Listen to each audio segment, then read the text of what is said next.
Part 1. Providing details for hospital appointment. You have some time to look at the questions.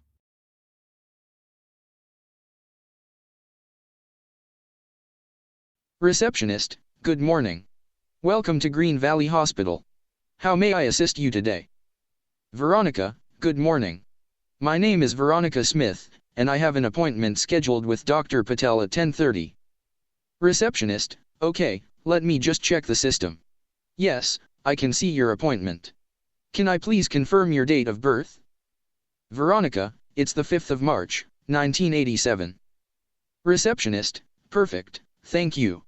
And is this your first visit to Green Valley Hospital? Veronica, yes, it is.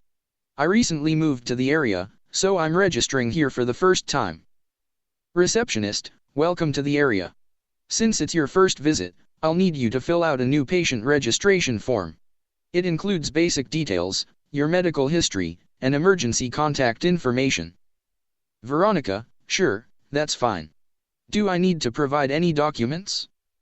Receptionist, yes, please. I'll need a copy of your ID and your health insurance card. If you have any previous medical records, you can submit those later as well.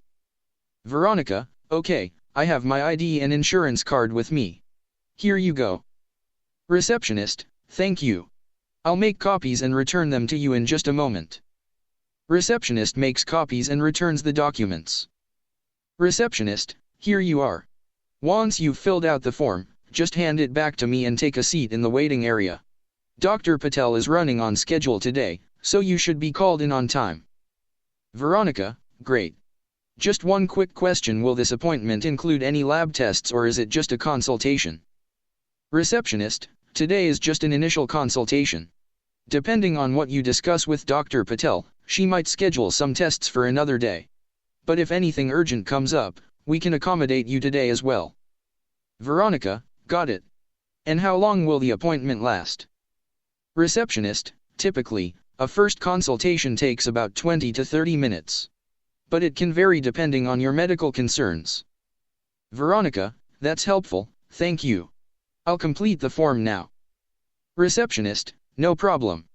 Please have a seat in waiting area. Let me know if you have any questions while filling it out. Veronica, will do. Thanks again. Part 2. Information about famous historical site. You have some time to look at the questions.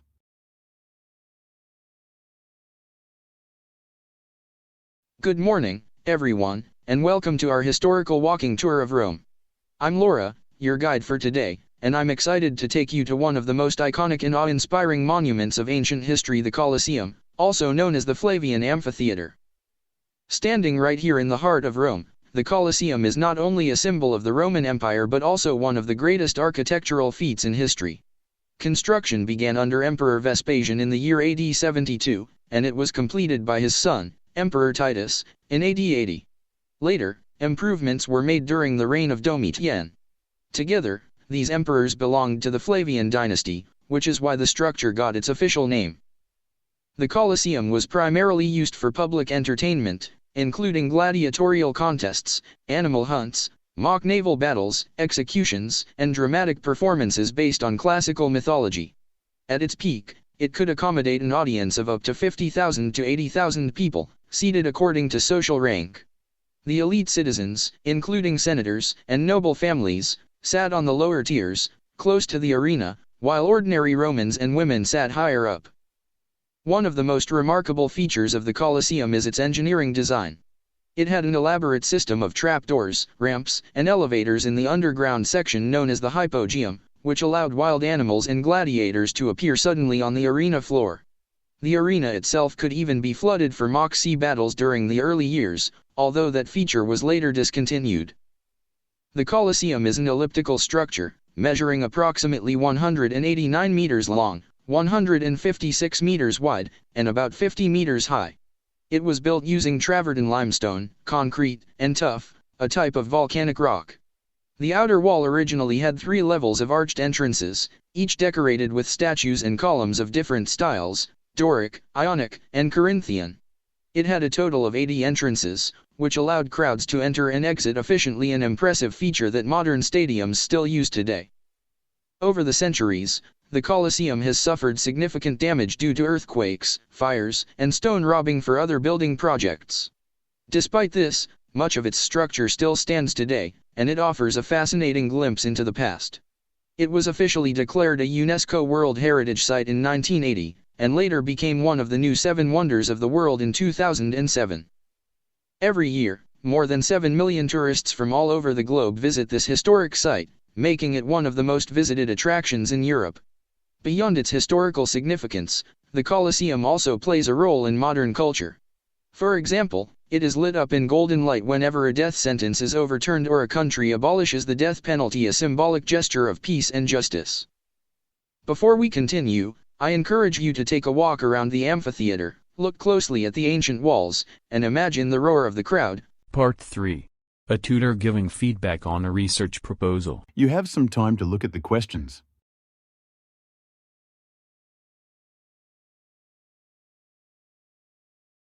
Tutor, good afternoon, Nina. I've had the chance to review your research proposal, and I think you've made a very promising start. Nina, oh, that's great to hear. I was a bit nervous about whether I was on the right track. Tutor, don't worry. You picked a topic that's both current and meaningful. Investigating the impact of urban green spaces on community well-being is definitely worthwhile, especially in the context of increasing urbanization and climate-related challenges. Nina, I'm really passionate about the topic. I live in a part of the city where there are very few parks, and I've always felt that affects people's mental health and quality of life. Tutor, that personal connection often helps make research more engaging. Now, as for your proposal, the title is clear and concise, and your research questions are mostly well phrased. However, I think you could benefit from narrowing your focus a little more. Nina, I was thinking the same. At first, I wanted to compare 3 different cities, but I realized that might be too ambitious. Tutor, I agree. That would be difficult in terms of data collection and time management. If you limit the scope to one city or even a single borough, you'll be able to go deeper into the analysis. Did you have a specific location in mind? Nina, yes, I'm leaning towards East London. It has a mix of well-maintained parks and neglected spaces, plus some community-led green projects. I think it could give me a variety of perspectives. Tutor, excellent choice. That should offer a good balance for your qualitative and quantitative data. Speaking of data, I noticed you're planning to use both surveys and interviews. How confident are you in designing those? Nina, I've done basic surveys before, but not in a formal research setting. I plan to use Likert scale questions for the surveys and semi-structured interviews for deeper insights. Tutor, that sounds good. Just be sure your sample size is large enough for the surveys to be statistically relevant. For the interviews, aim for at least 8 to 10 participants with varied backgrounds, perhaps local residents, council staff, and members of community gardening projects. Nina, will do. I was also wondering whether I should include any observational data. Tutor, yes, definitely. Observational data can add richness to your findings. You could, for example, spend time in several parks and record how people use the space, whether they're exercising, socializing, or just relaxing. You might also consider taking photographs or even drawing sketch maps to track foot traffic patterns. Nina, that's a great idea. I hadn't thought about mapping movement before. Tutor, now, coming to your literature review. It's a decent starting point, but you rely heavily on sources from 10 or more years ago. You'll want to incorporate more recent studies, say, from the last 5 years, to show that you're aware of current thinking in the field. Nina, right. I'll go back and search through some recent journals and maybe government reports too. Tutor, good. Also, in your methodology section, you've explained your approach quite well, but I didn't see much detail about ethical considerations. Nina, I knew I was forgetting something. Tutor, it's easy to overlook.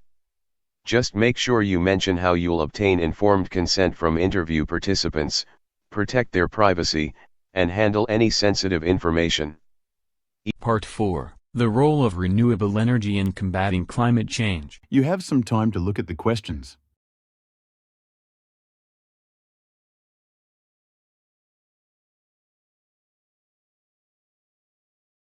Good afternoon, everyone.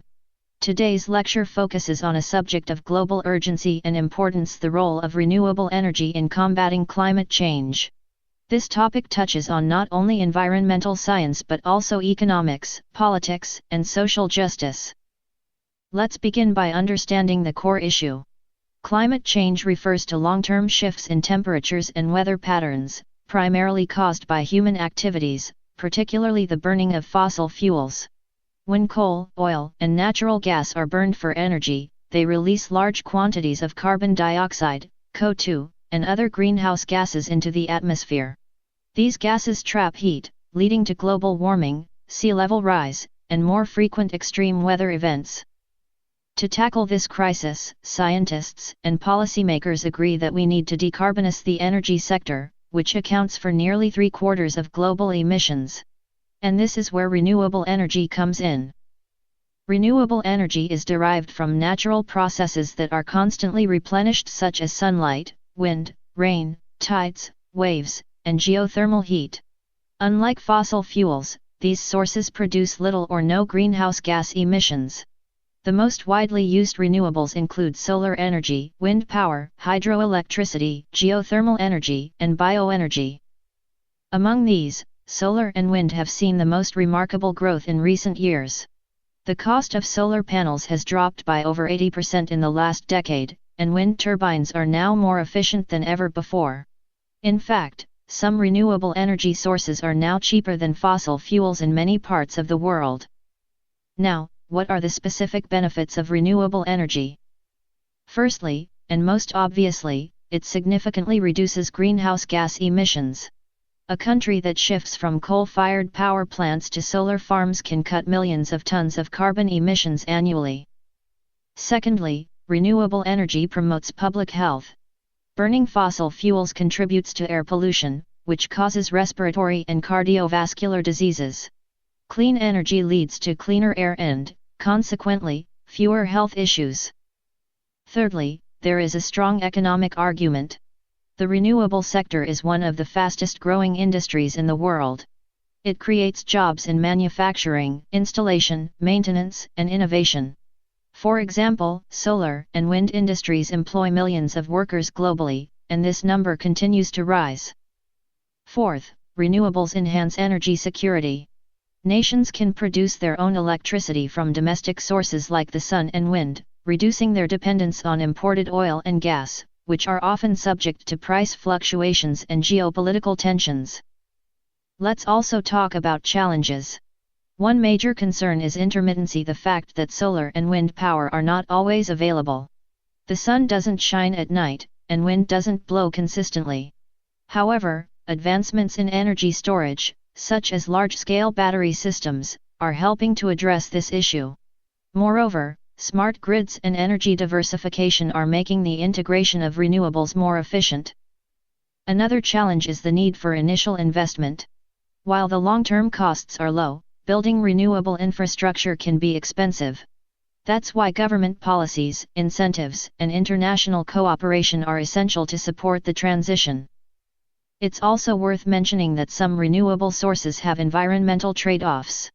For example, large hydroelectric dams can disrupt ecosystems and displace communities. So, a balance must be struck between energy generation and environmental protection. Despite these obstacles, the global momentum is clear. In 2023, renewable sources accounted for over 82% of all new electricity capacity added worldwide. Countries like Norway, Iceland, and Costa Rica already generate nearly all their electricity from renewables. Now it's time to check your answers. You can pause your video.